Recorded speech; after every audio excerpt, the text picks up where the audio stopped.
कि महापर्व होता है उसमें बड़े में है और वो इस तरह की बयानबाजी करते हैं। इस मुल्क में ना आजान की आवाज रुकेगी, ना मंदिर के घंटे की आवाज रुकेगी। नमस्कार, मैं हूं आंचल सिंह और आप सभी का स्वागत है हमारे चैनल पर।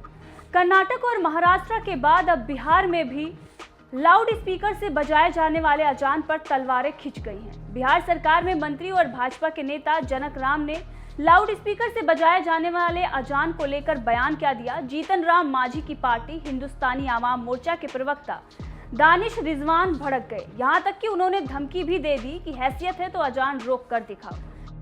बिहार में अजान पर राष्ट्रीय जनतांत्रिक गठबंधन यानी कि राजग के दो घटक दल आमने सामने हो गए हैं। बुधवार को बिहार सरकार के मंत्री व भाजपा नेता जनक राम ने कहा था कि सुबह अजान के लिए बजने वाले लाउड स्पीकर पर रोक लगनी चाहिए, इससे बाधाएं उत्पन्न होती हैं। बिहार सरकार के मंत्री के बयान पर पूर्व सीएम जीतन राम मांझी के हिंदुस्तानी आवाम मोर्चा यानी कि हम ने तीखी प्रतिक्रिया दी है। हम के प्रवक्ता दानिश रिजवान ने गुरुवार को पलटवार करते हुए कहा कि कुछ लोग असदुद्दीन ओवैसी बनना चाह रहे हैं। अगर हैसियत है तो मस्जिदों से आने वाली अजान की आवाज को रोक कर दिखाएं।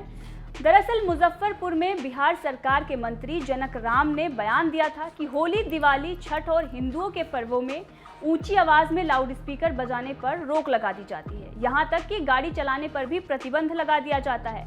इसके बाद उन्होंने सवाल खड़ा करते हुए कहा कि मस्जिदों पर कोई रोक क्यों नहीं लगाता।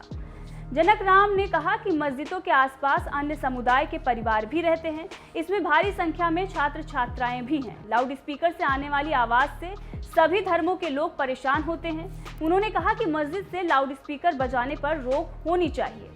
जनक राम ने यह भी साफ कर दिया कि ये जनता की मांग है। 13 करोड़ जनता को हम अवगत कराना चाहते हैं कि यही होली होता है, दिवाली होता है, छठ होता है, हिंदुओं के महापर्व होता है, उसमें बड़े तेज गति से आवाज बजाना, गाड़ी चलाना, ये इस पर रोक लग जाती है। लेकिन संविधान के हवाला देने वाले लोगों को जब मस्जिदों पे लाउड स्पीकर बजता है तो पढ़ने वाले बच्चों को कहीं ना कहीं बाधाएं पहुंचती है। तो कानून जब देश का संविधान और अम्बेडकर साहब के दिए हुए संविधान के, तो बाबा साहब के हवाला दे करके संविधान की बात करके एक वर्ग को आपने कहीं ना कहीं रोक लगा देते हैं। तो मस्जिद पर भी रोक लगनी चाहिए। उस पर तेज गति से, तेज आवाज से अगर लाउड स्पीकर बजता है तो वहाँ आस पड़ोस सभी समाज के, सभी धर्म के लोग अगर रहते हैं तो कहीं ना कहीं बाधाएं पहुंचती है। और ये जनता की ये मांग है ना, ये जनता जो चाहती है, जनता जो उनके सत्ता में सिर पे बैठाती है, और जनता की आवाज जब आती है, उनके हक हकूक की कहीं दबाया जाता है, कुचला जाता है, तो जनता आवाज लगाती है। तो जनप्रतिनिधि और बिहार के यशस्वी मुख्यमंत्री नीतीश कुमार के मंत्रिपरिषद सदस्य होने के नाते मेरे पास ये बातें जब आई तो मुझे बखूबी ये बात करना आता है और मैं बखूबी ये बात को रखा हूँ। ये सभी समाज के लोगों को हर धर्म पे अगर इस तरह का प्रतिबंध लगता है तो उस पर भी रोक लगनी चाहिए। जनक राम के बयान पर हिंदुस्तानी आवाम मोर्चा यानी कि हम के प्रवक्ता दानिश रिजवान ने कहा कि कुछ लोग असदुद्दीन ओवैसी बनने की चाह रखते हैं। हम के प्रवक्ता ने कहा कि इस मुल्क में ना अजान की आवाज रुकेगी, ना मंदिरों के घंटे बंद होंगे।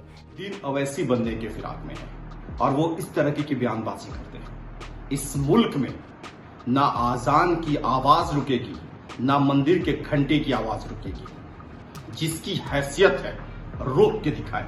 ये मुल्क सांप्रदायिक एकता का मुल्क है। आदरणीय प्रधानमंत्री नरेंद्र मोदी जी हमेशा कहते हैं कि सबको लेकर चलेंगे, सबका साथ, सबका विकास करेंगे।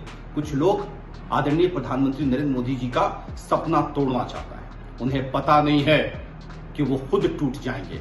ऐसे अनाप शनाप बयान देकर मीडिया की सुर्खियों में रहने वाले नेताओं को हम बता देना चाहते हैं कि इस मुल्क में ही आजान की आवाज भी आएगी और मंदिर के घंटे की भी आवाज आएगी। किसी की हैसियत नहीं है कि ना वो आजान की आवाज को रोक सके, ना मंदिर के घंटे की आवाज। आपको बता दें कि लाउड स्पीकर से अजान बजाए जाने पर भाजपा के कई नेताओं ने सवाल उठाए हैं। साथ ही राज ठाकरे ने भी इसके खिलाफ महाराष्ट्र में मोर्चा खोल दिया है। तो वहीं कर्नाटक में मस्जिदों को नोटिस भेज दिया गया है।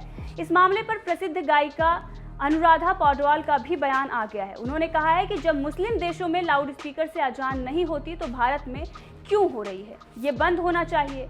बहरहाल दानिश रिजवान के बयान पर आपका क्या कहना है, कमेंट करके हमें जरूर बताएं।